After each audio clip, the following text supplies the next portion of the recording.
Bem-vindos ao Intervalo Literário, meu nome é Bruna e hoje eu vou falar aqui sobre Maquiavel, A Confusão Demoníaca, do Olavo de Carvalho, que é um livro que foi produzido para ser, na verdade, um capítulo do livro A Mente Revolucionária, mas acabou crescendo demais e virou um livro independente.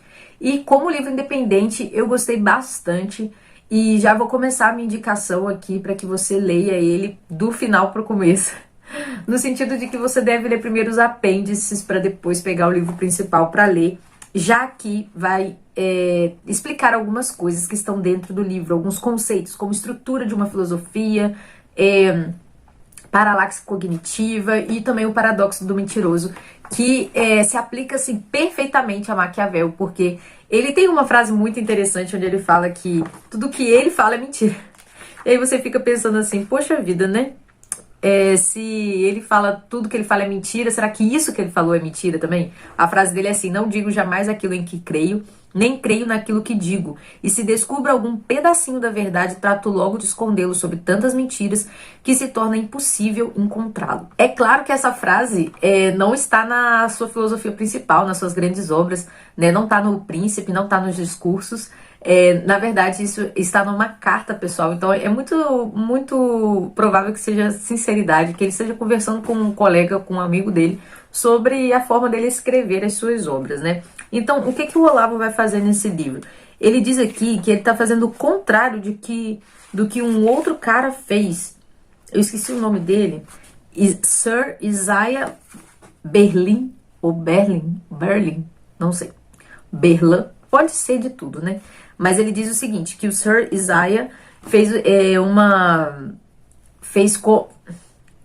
ele vai dizer que esse homem, ele tentou mexer ali, né, escrever sobre como que Maquiavel influenciou outras pessoas, né, como que as interpretações possíveis de Maquiavel foram surgindo na filosofia, né? Ele tenta ali sondar o sentido da filosofia de Maquiavel pelas suas interpretações. Já o que o Olavo quer fazer é descamar esses atenuantes ou os agravantes das interpretações de Maquiavel, que eu acho difícil agravar, né, aquilo que Maquiavel falou, mas atenuar sim, né, porque você pode pegar um pedaço e atenuar todo o resto.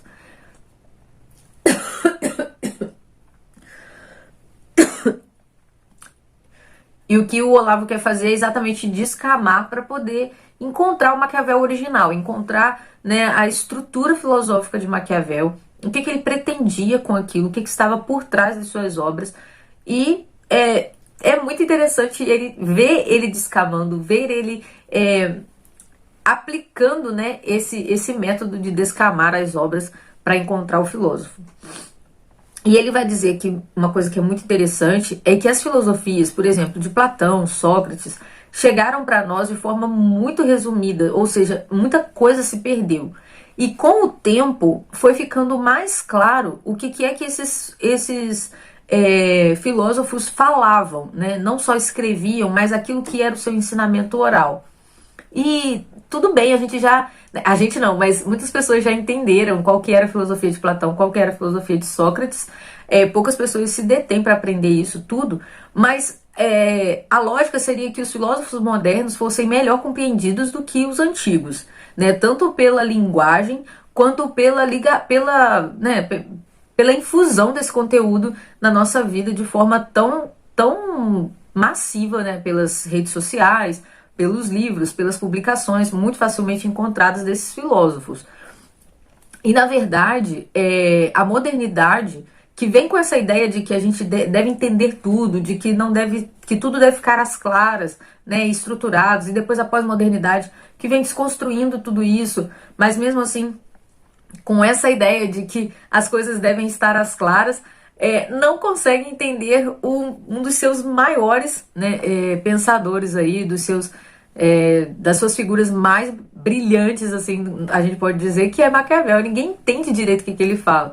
Então, aquilo que deveria estar às claras, na verdade, está embutido num discurso que ninguém entende. E isso me lembrou muito da universidade, né? Mas, gente, tudo isso que eu tô falando tá aqui no livro, tá? De alguma forma. E ele vai dizer que as interpretações contraditórias dos filósofos é meio culpa, assim, do mundo exterior, né, que vai subjetivando tudo, que vai colocando tudo em entrelinhas e tudo mais, como também da estrutura interna da filosofia daquela pessoa, porque você não sabe o que ele está tentando esconder, né? Nem sempre os filósofos colocam em suas grandes obras o real objetivo daquilo que ele fala. E é isso que acontece com Maquiavel. Então, é um processo de investigação e é interessante ver o Olavo pensar nesse livro, fazendo essa descamação aqui das obras. Bem, eu já falei aqui dos dois motivos, né, porque é importante a gente entender, né, o que os filósofos estão falando, que é o objetivo da modernidade e da pós-modernidade. Mas o terceiro motivo é muito interessante. Ele fala que nunca, né, como desde o início da modernidade, os filósofos tiveram tamanho poder de influenciar o curso das coisas. Ou seja, aquilo que está na filosofia moderna vai influenciar o nosso modo de vida, vai influenciar as artes, vai influenciar as políticas, vai influenciar nosso julgamento na vida normal, na vida, né, dos nossos filhos, na nossa vida, na religião também, como que a gente se porta na sociedade. Então você vai vendo coisas como politicamente correto, essa eugenia generalizada, né, a questão também dos animais, do ambientalismo. Tudo isso vem de filosofias, né? Alguém pensou, alguém estruturou esse pensamento e isso foi se materializando na sociedade. Então, é por isso que é importante a gente entender essas estruturas. O Olavo vai traçar uma linha onde ele vai dizer como que Maquiavel já foi, né, entendido. Maquiavel já foi entendido como imoralista, né, porque ele simplesmente atrelava ao Estado, né, toda a importância.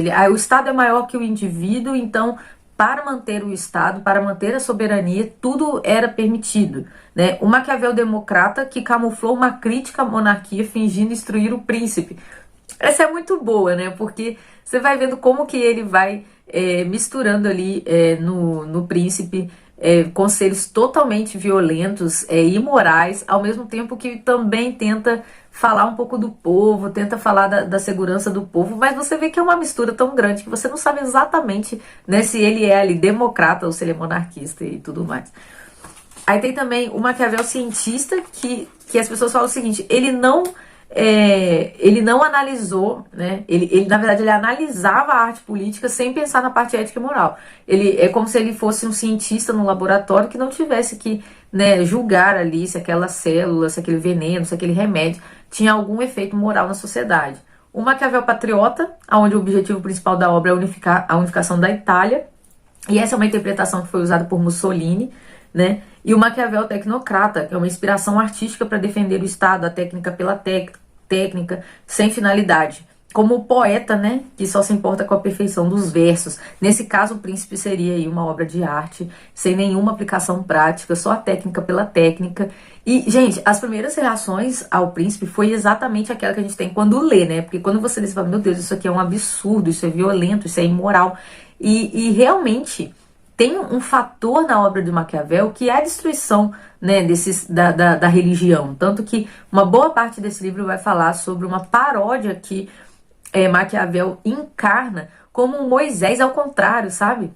Então ele quer fazer essa destruição, né, da segunda Roma. Você vai ver isso no livro também, a primeira, a segunda e a terceira Roma. A primeira Roma seria aquela criada pela força da vontade, e aí é derrubada pelo judaísmo e pelo cristianismo, né, pela religião judaico-cristã. E a segunda Roma é aquela Roma baseada na compaixão, nas doutrinas cristãs e tal, que é o papado, né, e que deve cair com a construção da terceira Roma, que seria então novamente uma libertação, né, de Deus pelo uso do livre-arbítrio e pela força da vontade também. Então, você vê que a imoralidade do Estado e a total independência do Estado com a formação humana, com a moral, com a ética, vem aí do Maquiavel e faz todo sentido, porque se você vê hoje como que a sociedade está, né, linkando, né, ateísmo com laicismo, você vê que a sociedade está cada vez mais jogando, né, eu acredito que já jogou a religião para um canto bem escuro, fechou a porta, e é assim que tem que ser. Você não consegue mais, né, atrelar o Estado à ética, tanto que tudo é possível, né, as regras acabaram.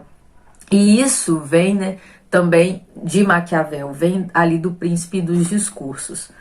E é interessante que o Príncipe foi escrito, né, bem perto da Reforma. O Príncipe foi escrito em 1513 e a Reforma Protestante acontece ali em 1517.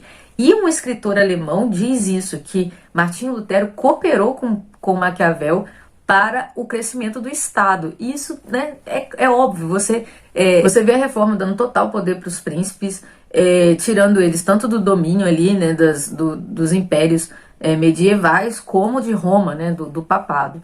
Então, essas ligações vão fazendo algum sentido durante o livro, e fazem muito sentido também quando entra aí a ideia de que a pessoa que entendeu Maquiavel foi Antônio Gramsci. Isso está escrito aqui, ó, na página 36, quando o Olavo diz assim: foi o que fez com Maquiavel o ideólogo revolucionário Antônio Gramsci. O que ele fez, né? Ele pegou todas essas disparidades de interpretações do príncipe e também dos discursos e tentou colocar assim, qual é a veia, né, principal dessa obra, qual é o eixo formal desse conjunto de ideias.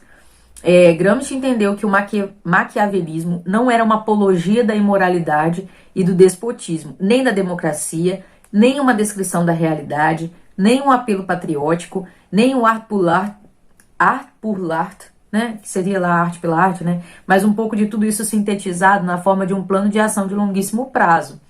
Ele vai entender que aquela pessoa, né, aquele governante não existe, o príncipe não existe. O que existe é uma classe que vai liderar pelo caos, né?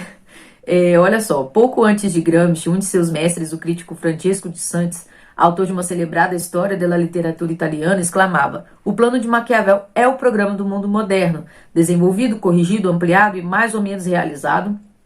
Tenhamos, pois, orgulho do nosso Maquiavel.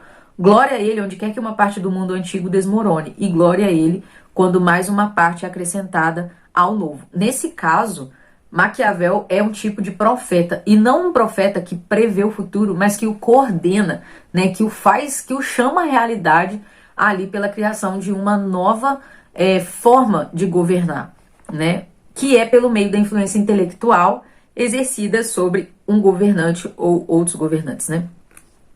A ideia da paralaxe cognitiva, né, que vai estar aqui no texto, que está lá também nos apêndices, vem do fato de que as coisas que uma pessoa fala é desmentido por aquilo que ela vive, pela realidade onde ela está. E ele dá vários exemplos disso, eu acho super interessante. E no caso do Maquiavel, é que ele tem uma parte do príncipe que ele diz que o príncipe deve exterminar todos aqueles que contribuíram para a sua chegada naquele lugar, né, naquele estágio. E, por exemplo, se o filósofo, né, deu esse conselho para ele e ajudou ele a chegar lá em cima, ele vai ser o primeiro a ser destruído. Então, ali no caso, se o mundo de Maquiavel existisse na época dele, ele seria o primeiro a morrer. Outra coisa é que ele faz uma crítica aos filósofos que, não podendo participar da vida política, ficam dando pitaco sobre ela, né, e tentando influenciar do lado de fora, que era exatamente o que Maquiavel estava vivendo na época que ele escreveu O Príncipe. Ninguém confiava nele para ficar ali, porque ele era fiel ao governo anterior. Então ele escreve uma coisa que não tem a ver com a sua própria vida, sabe? Então ele é realmente paradoxo, mentiroso, sabe? E como que isso deu certo, né? Como que ele conseguiu sobreviver na literatura e na filosofia sendo tão mentiroso? O Maquiavel é realmente genial. E essa questão da paralaxe acontece muito, né? Porque às vezes a pessoa... O que eu entendo como uma paralaxe assim, atual? É aquela pessoa que tem uma fantasia na cabeça. Ela sabe que aquilo não vai acontecer, mas ela quer muito que aconteça. Ela sabe que aquilo ainda não está acontecendo, mas vive como se estivesse acontecendo.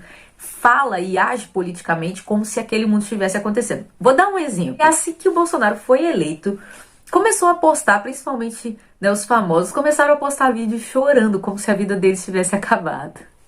E isso é uma paralaxe. Você olha pra realidade e fala assim: filho, não aconteceu nada, então calma, né? Menos.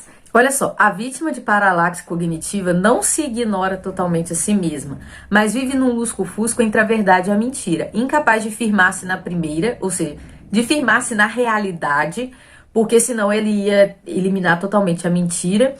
E também incapaz de mentir completamente, porque a mentira adotada como fio condutor da ação se tornaria a verdade da sua existência. É a verdadeira existência de um mentiroso. Então, ele sabe que não é verdade, mas ele não assume, porque senão ele não pode viver a fantasia dele. E ele também não assume que é mentira, porque seria uma verdade. Ele estaria assumindo que tudo que ele faz, fala, argumenta é mentira. Então, ele seria um mentiroso de fato. Então, essa pessoa, essa vítima da paralaxe, na verdade, é um doente, né? Ele tem que ser tratado. Eu gostei demais do livro, sabe? É gostoso de ler. Não tem xingamento, tá? É um livro muito bom de ler. E que, pra quem já leu O Príncipe, olha, é um super livro para tentar entender aquela loucura que é O Príncipe de Maquiavel. E esse foi o único livro que eu li do Olavo, um livro que me serviu, porque eu já li O Príncipe e eu gostei demais da experiência de ler um livro de apoio aí dessa leitura do Maquiavel. Então é isso, gente. Eu espero que vocês tenham gostado. Até o próximo vídeo. Tchau, tchau.